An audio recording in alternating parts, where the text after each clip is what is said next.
Chief Deputy Rick Minard, Franklin County Sheriff's Office, and I'm the Chief Deputy of the Investigations Division. Start out first by thanking members of the media for coming here and covering what is an important topic. Definitely important to the folks that are in this room, and we'll talk a little about them and the role that they play, but it's an important topic for the community. First, I'd like to throw out a couple names. Hopefully you're familiar with them. Eaton Pats. Maybe some of you guys know who that is. Maybe you don't. You might know the name Adam Walsh. That one's probably a little bit more familiar. Those are two 6-year-olds that were abducted back in the late 70s and early 80s.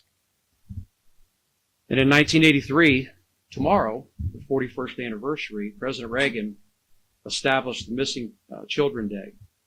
And from there, the National Center for Missing and Exploited Children Center, or commonly referred to as NCMEC, was born.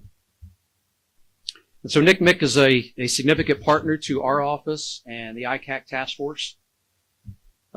Just a couple tips here, or a couple points of note here.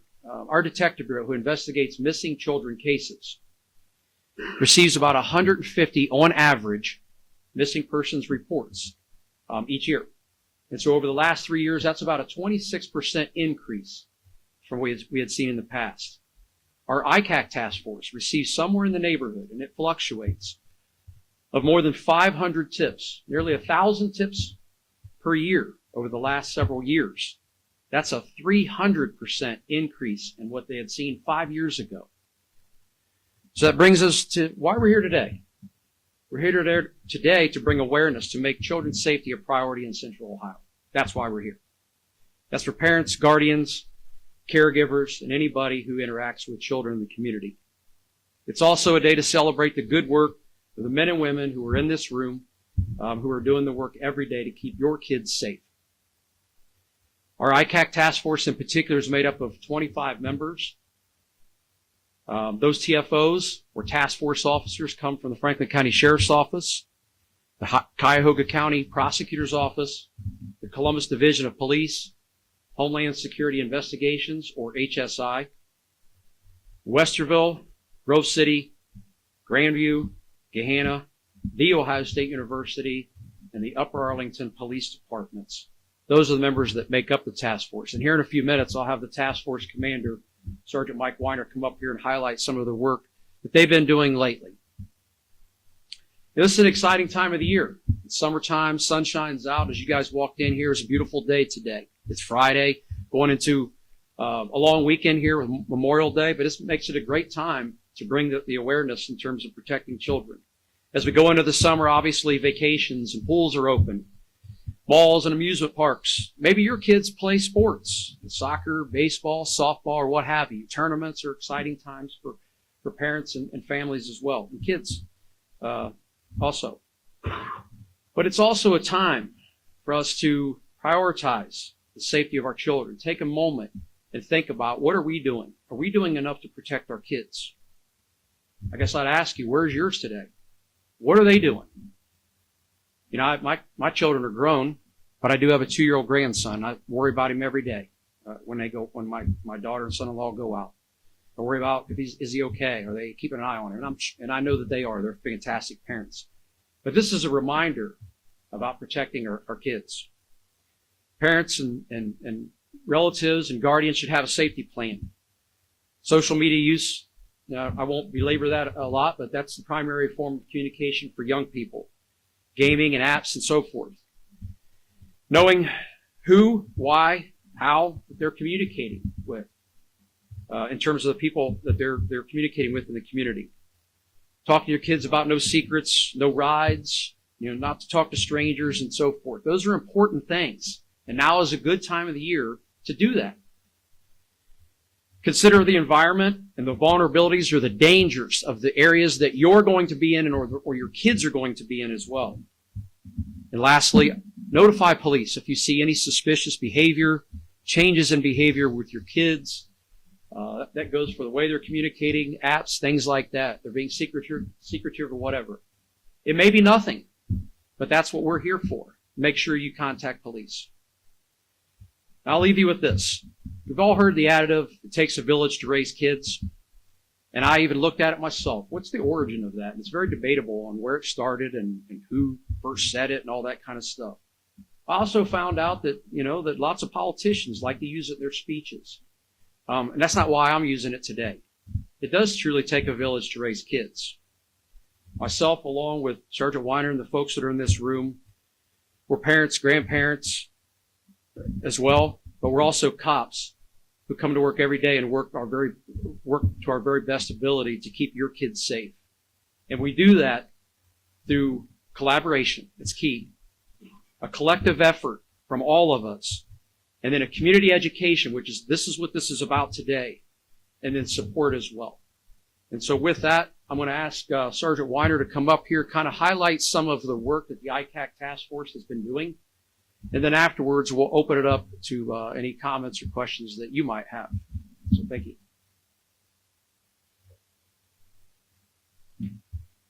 Thank you, Chief.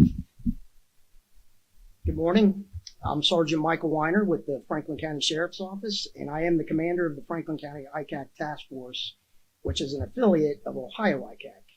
I wanted to take this opportunity in honor of National Missing Children's Day on May 25th to highlight some of the great work being done by members of this task force over the last year, as we know there's a direct correlation between missing and exploited children. The primary mission of the ICAC task force is to investigate, arrest, and to provide sufficient information to prosecutors to successfully prosecute individuals who sexually exploit children by means of the internet. Our overall goal is to save children from being harmed or exploited, and we identify adult targets by means of proactive, reactive, covert, and overt investigative techniques. We work closely with the National Center for Missing and Exploited Children, as well as other ICAC task forces and countless law enforcement agencies across the nation to accomplish our goals and mission. One such investigation began in June of 2022.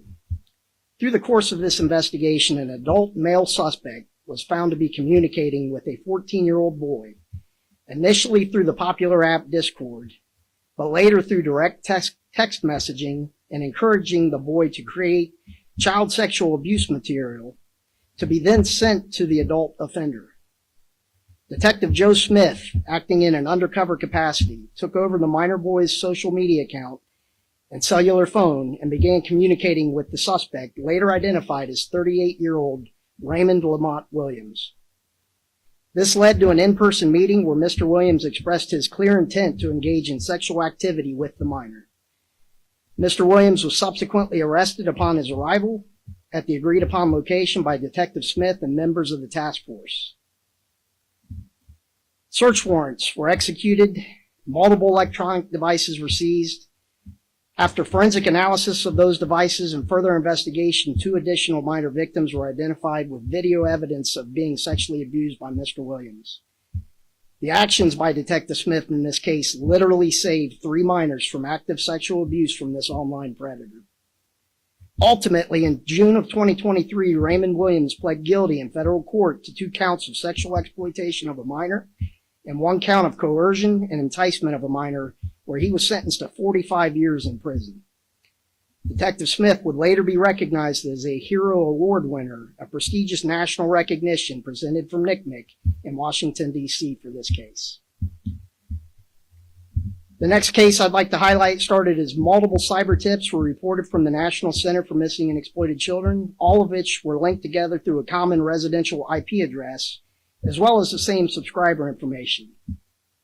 The tips, again through the app Discord, revealed concerning communications with an adult suspect and users who were believed to be minors, where the suspect was uploading child sexual abuse material and teaching them how to create fake Telegram accounts so they could trade the CSAM files back and forth. Through investigative means, Detective Damon Shakes was able to identify the target subscriber as 38-year-old Jeremiah Morrison, who was also discovered to be a Tier 2 registered sex offender here in Franklin County. Detective Shanks, along with the task force, executed a residential search warrant at the home of Mr. Morrison and seized multiple electronic devices.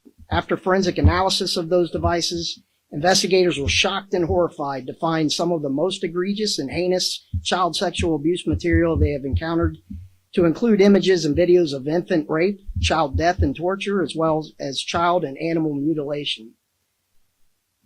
The content discovered here was truly shocking to the conscience for investigators, many of whom are parents themselves, as they have to review, document, and describe all of the material to be presented for prosecution. Mr. Morrison was arrested, and the case ultimately submitted to the U.S. Attorney's Office for federal prosecution. In April 2024, Mr. Morrison pled guilty and is now awaiting sentencing, where he faces a prison range between 15 to 65 years in federal prison. The last case began as a BitTorrent peer-to-peer investigation. Peer-to-peer or torrent file sharing is a way in which files can be shared directly between two or more computers on a daily basis. Through investigative methods, investigators can monitor and search for files containing child sexual abuse material. One specific IP address during the investigation was identified as sharing a massive amount of suspected child sexual abuse material. Detective John Bartolucci, through investigation, was able to identify a residential address and potential suspect associated to the IP address as 49-year-old Andrew Brown. Mr. Brown was discovered to be a Jamaican citizen living in Columbus on a religious visa, where he was volunteering as an art teacher and Sunday school teacher at Worthington Adventist Academy and Seventh-day Adventist Church. Detective Bartolucci, along with the ICAC task force, executed a residential search warrant at the home of Andrew Brown, who was found seated at his computer, actively trading and sharing the files at the same time the task force members entered the home. Multiple devices were seized. Investigators located an enormous amount of evidence, over 15 terabytes. To put that into perspective, the last year the Encyclopedia Britannica was printed was in 2010. The final edition consisted of 32 volumes, weighed nearly 130 pounds, and contained approximately 50 million words and 300 million characters. It would require roughly 1 gigabyte of disk space to store the entire text of that final volume. The amount of evidence seized in this case was 15,000 times that amount. This also puts into perspective the amount of time it can take for these cases to be investigated. After forensic analysis, it was discovered Mr. Brown was also file sharing from the grounds of the church and school. Due to Mr. Brown being in a position of public trust, he was arrested and ultimately indicted by a federal grand jury on multiple counts related to the possession, receipt, and distribution of child sexual abuse material, as well as transportation of obscene matter, where he currently is awaiting a plea or trial in federal court, where he faces a sentencing range of up to 40 years in prison. These are just a few of the cases that were investigated by the dedicated members of this task force. And again, just a way to highlight some of the crucial work being done on a daily basis, with the primary focus of this group on protecting children from online predators and sexual exploitation. Over the last year, the Franklin County ICAC task force recorded 43 arrests, with many of those cases being like the ones you've just heard. In addition, the task force was able to identify and provide assistance to 37 child victims. The task force also provides in-person educational presentations to the community for children from 5th grade up to high school seniors, as well as adults upon request, on the dangers or pitfalls of the internet, current trends with social media, and best tips or safety practices to keep children safe. I'd like to personally thank all of you for your time and being here today, and we are open to any questions that you may have.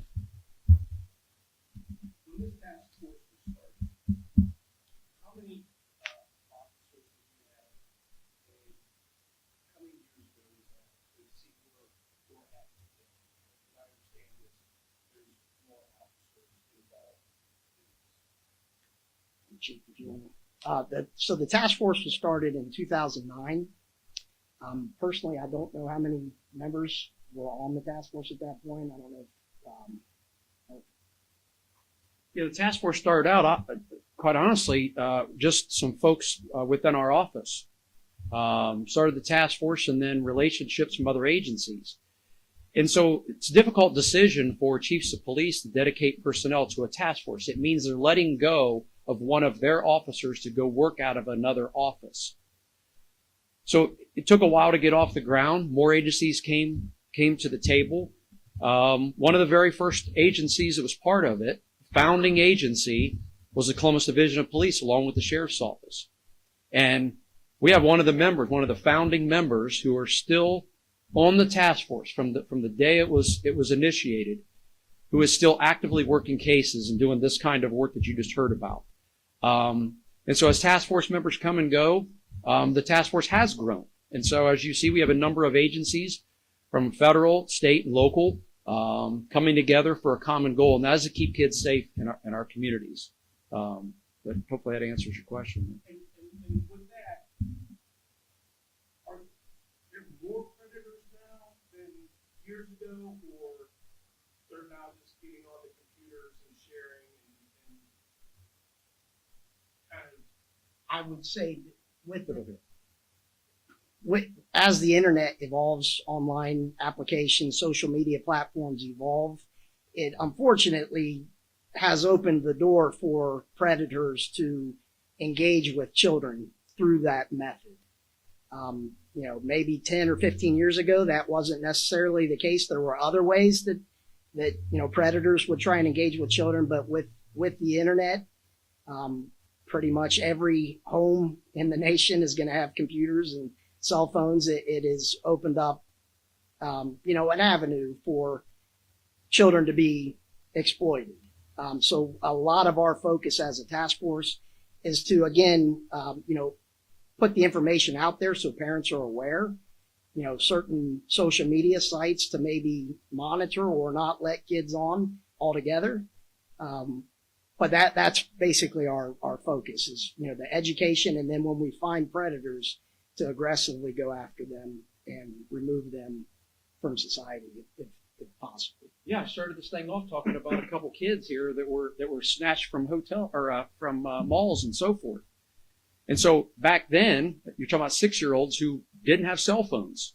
But let's ask ourselves, how many kids in the community, 9, 10, 11-year-old kids, are running around staring at a cell phone all the time on school playgrounds or whatever? So, yeah, absolutely, it makes it easier for these kinds of monsters to reach out to kids, whether it be in a gaming site or what have you, to make contact with that. They no longer have to go to the mall and snatch some kid that a parent turns their head on.